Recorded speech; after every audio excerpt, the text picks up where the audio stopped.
আজ রামনবমী, তাই চলো আজ রামরাজাতলা রাম মন্দির নিয়ে কিছু কথা তোমাদের সাথে শেয়ার করা যাক। রামরাজাতলা রাম মন্দিরের প্রতিষ্ঠা হয় আজ থেকে প্রায় 300 বছর আগে। তখনকার জমিদার অযোধ্যা রাম চৌধুরী এই মন্দিরের নির্মাণ করেন। তবে হঠাৎই এই মন্দির নিয়ে শুরু হয় কিছু বিবাদ। তখনকার গ্রামের লোকেরা এই সময় সরস্বতী পুজো করতেন, তাই তারা চাইছিলেন না একই সঙ্গে দেবী সরস্বতী এবং রাম পুজো হোক।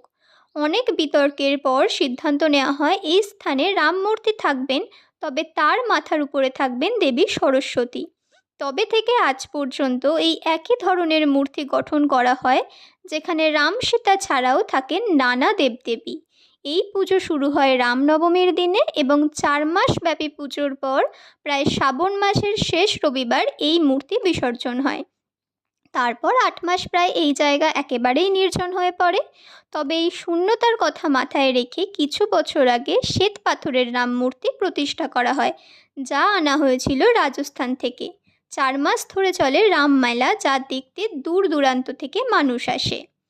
হালকা সরু গোঁফ, ভ্রমর কালো চোখ, গায়ের রং সবুজ, চেহারা একেবারে দশাসই। প্রথম দর্শনেই মনে হবে তিনি যেন কোনো রং দেশের এক রাজা। আর ঠিক তার রানীও তার মতোই। রাজার নামেই প্রজাদের বাস, রাজার নামেই স্থানের মাহাত্ম্য। তাই এই ভূমির নামকরণ করা হয় রামরাজাতলা, যার লোকমুখে রামতলা নামে পরিচিত। এই রামনবমীতে তোমরা তাহলে রামরাজাতলা আসছো তো? আমাকে জানিও। টাটা।